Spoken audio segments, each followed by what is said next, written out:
حضرت عمر بن عبدالعزیز رحمۃ اللہ علیہ کے والد مصر میں ہوتے تھے اور جناب عمر بن عبدالعزیز حضرت صالح بن کسان رحمۃ اللہ علیہ ایک محدث تھے، ان کے پاس مدینہ طیبہ میں تعلیم حاصل کرتے تھے۔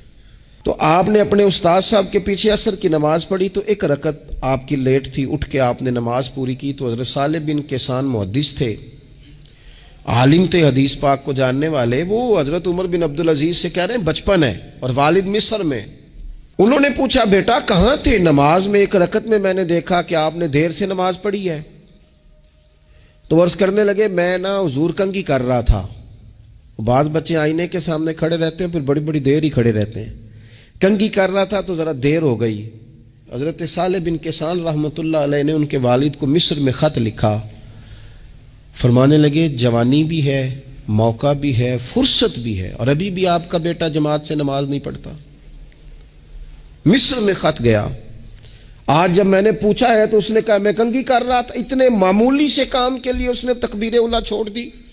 اب وہاں مصر میں بیٹھے والد نے یہ نہیں کہا کہ مولوی صاحب آہستہ آہستہ ٹھیک ہو جائے گا، آپ کو کیا ہو گیا ہے، کوئی بات ہے کرنے والی؟ انہوں نے وہاں سے گھوڑے پہ بندہ دوڑایا، بندہ مدینہ طیبہ آیا۔ اس نے کہا جاتے ہی عمر بن عبدالعزیز کو لے جانا حجام کے پاس اور اس کے سارے بال اتروا دینا، اور اسے کہنا پتر جن بالوں کی وجہ سے نماز رہ جائے ان بالوں کو سر پہ نہیں رہنا چاہیے، تیری جماعت کی رکعت رہ گئی پتر، اتنا بڑا کام اللہ کے حضور حاضری کا موقع تھا۔ پھر اس کا ریزلٹ کیا نکلا؟ حضرت عمر بن عبدالعزیز بادشاہ بنے، 39 سال عمر میں انہوں نے پوری امت کو خیر سے بھر دیا۔ حشام بن عبد الملک کے بھی 11 بیٹے تھے، جناب عمر بن عبدالعزیز کے بھی 11 بیٹے تھے۔ حشام جب دنیا سے گیا تو ہر بیٹے کو 10 لاکھ دینار آئے، اور جناب عمر بن عبدالعزیز جب دنیا سے گئے تو 11 بیٹے تھے اور 6 دینار تھے۔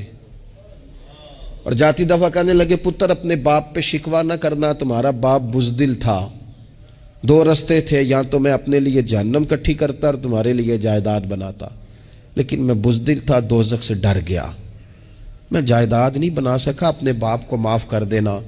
تو بچے کہنے لگے ابا جی ہم جس گلی سے گزرتے ہیں لوگ اٹھ کے کھڑے ہو جاتے ہیں کہ نیک باپ کی اولاد جا رہی ہے، اچھے باپ کے بچے جا رہے ہیں، ہمیں کوئی ضرورت نہیں جائیدادوں کی۔ وہ شخص جو یہ بیان کرتا ہے نا کہ 6 دینار چھوڑ گئے تھے، وہ کچھ کفن دفن پہ لگ گئے، کچھ اور کسی کام لگ گئے، 6 دینار کل بچے بچوں کے پاس، 11 بیٹوں کے پاس۔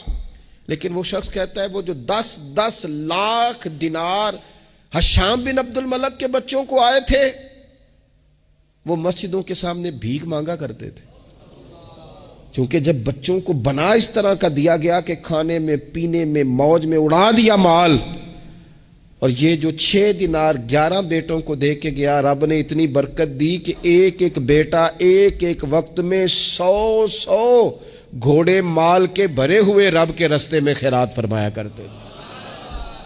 اصل دولت اولاد ہے، اصل دولت اس کا اخلاق ہے، اصل دولت اولاد کی اخلاقی تربیت ہے۔ ایسا نہ ہو کہ مال کمانے کے چکر میں اصل دولت سے ہاتھ دھو بیٹھے، ایسا نہ ہو کہ بینک پیسوں سے بھر جائے اور ہماری اولاد ہاتھوں سے نکل جائے، ایسا نہ ہو کہ ہم نے یاروں کو ٹائم دے دے کے تو بڑی دور نکل گئے ہم، لیکن ہمارے بچے کے ذہن میں چند سوالات تھے، ہم انہیں مطمئن نہیں کر سکے، ہم نے نوکروں کے ذمہ ڈال دیا، فلانے کے ذمہ ڈال دیا، چچا کے ذمہ ڈال دیا، وقت نہیں دیا، ٹائم نہیں دیا۔